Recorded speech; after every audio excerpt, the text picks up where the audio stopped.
ඔයකට කියන්නේ. මොකද්ද? ඉතින් මෙයාට හොඳට කෑම හදන්න පුළුවන්. ඉතින් මෙයා තමයි අද මගේ chef. මෙයා වෙන්නයි අද කොහොමද එයාගේ cream cheese pasta එක හදන්නේ කියලා. මම ඔයාලට පෙන්නන්නම් මොනවාද අවශ්‍ය කරන බඩු සහ ඒක හැදෙන විදිය.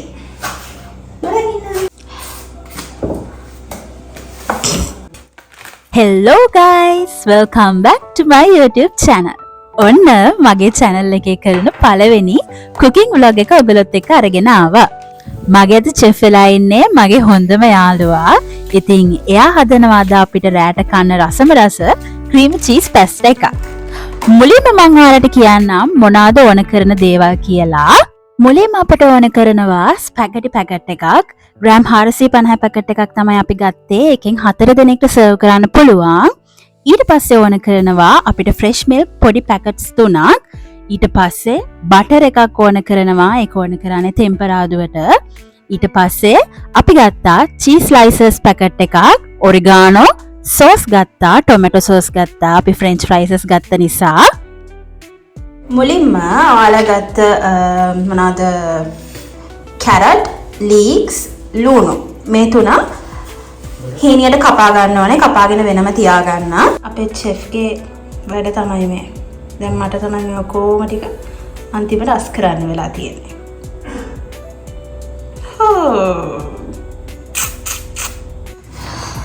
ඊට පස්සේ ඔයාලා ගත්ත චිකන් එක අපි මෙතන චිකන් ග්‍රෑම් 750ක් ගත්තා.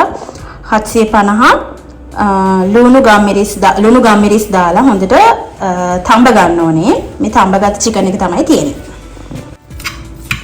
දැන් මෙන්න මේ විදිහට තීරු චිකන් එක කපා ගන්න ඕනේ. ස්පැගටි එකට ඒ විදිහට තමයි චිකන් ටික ඉරා ගන්න ඕනේ.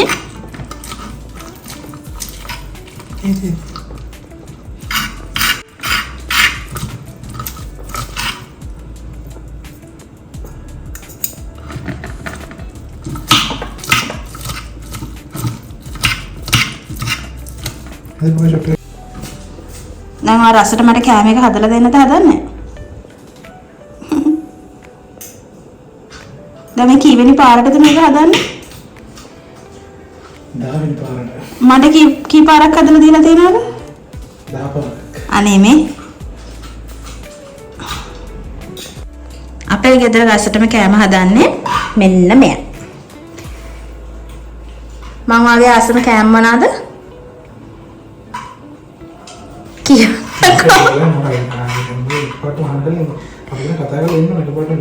මගේ ආසම කෑම මොනවාද? කියන්නකෝ. මේ විදිහට තමයි අපේ chef එයාගේ චිකන් එක ඉරාගන්නේ.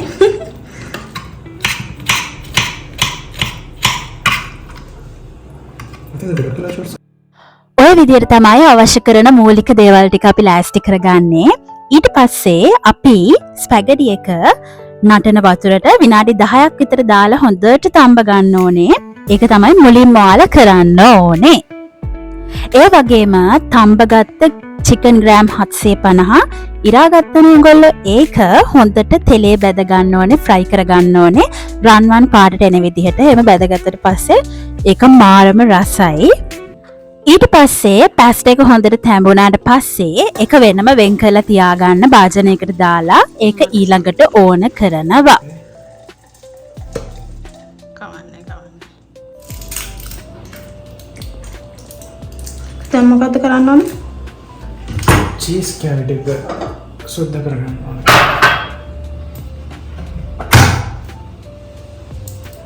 අපේ chef හරි ටිකක් කලබලයි. එවනාට ගාන්ට රසට ලස්සනට වැඩේ කරනවා.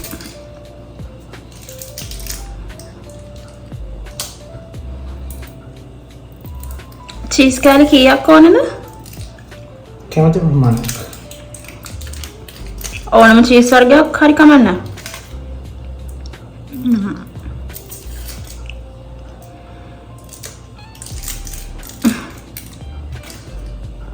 තා කොච්චර ගේද? කියන්න. ඔන්න දැන් හදාගන්න යන්නේ මුලින්ම බටර් මේසෙ හඳක් වගේ තාච්චියට දාලා හොඳට ඒක කලවම් කරගන්න ඕනේ.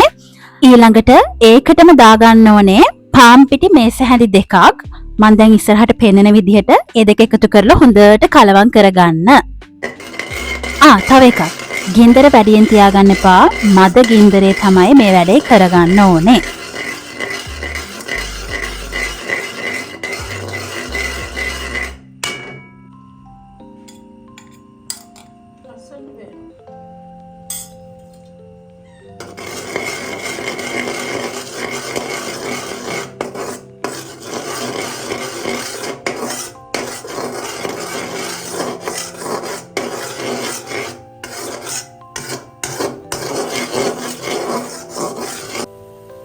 ඊට පස්සේ ඊළඟට මෙන්න මේ විදිහට අපේ ෆ්‍රෙෂ් මිල්ක් පැකට් 3 ඒක ඔයගොල්ලන්ට අවශ්‍ය ප්‍රමාණයට ගන්න පුළුවන්. ටිකක් වැඩියෙන් ගත්තම රසයි. මෙන්න මේ විදිහට එකතු කරගන්න. එකතු කරගෙන මේ පෙනෙන විදිහට හොඳට ඒකත් කලවම් කරගන්න.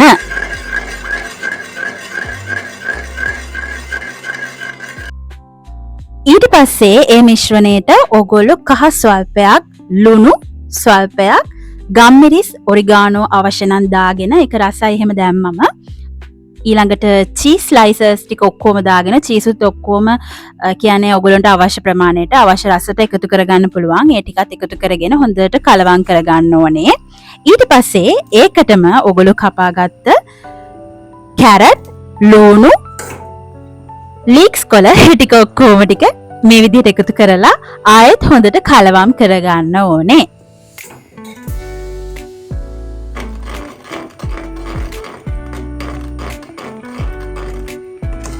ඊට පස්සේ මේ පෙන්නන විදිහට ඔයාලා ෆ්‍රයි කරගත්ත චිකන් ටික එකතු කරගන්න මේ මිශ්‍රණයට. එකතු කරගෙන මේ පෙන්නන විදිහට හොඳට ඒක කලවම් කරගන්න. ඊට පස්සේ ඔයාලා තඹගත්ත පැස්ටා ටික හොඳට එකතු කරලා හොඳට ඒකත් කලවම් කරගන්න. ඔන්න අපේ චෙෆ් හදපු ක්‍රීමි චීස් පැස්ටා එක හදලා ඉවරයි. දැන් එයා ප්ලේට්ස් වලට දානවා අපිට බඩ පිරෙන්න කන්න කියලා.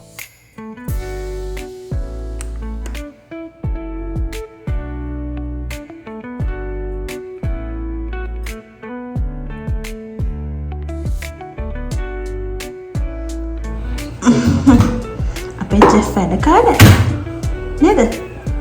ඕකේ.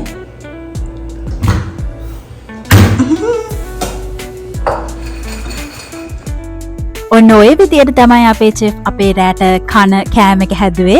ඇත්තටම රසයි, මාරම රසයි. හරි, දැන් මම vlog එක end කරන්න හදන්නේ. මං හිතනවා ඔයාලා මේ vlog එකට කැමතියි කියලා. මං මේ වගේ අලුත් vlogs ඉස්සරහට අරගෙන එන්නම්. එතකම් පරිස්සමෙන් සතුටින් ඉන්න. Bye!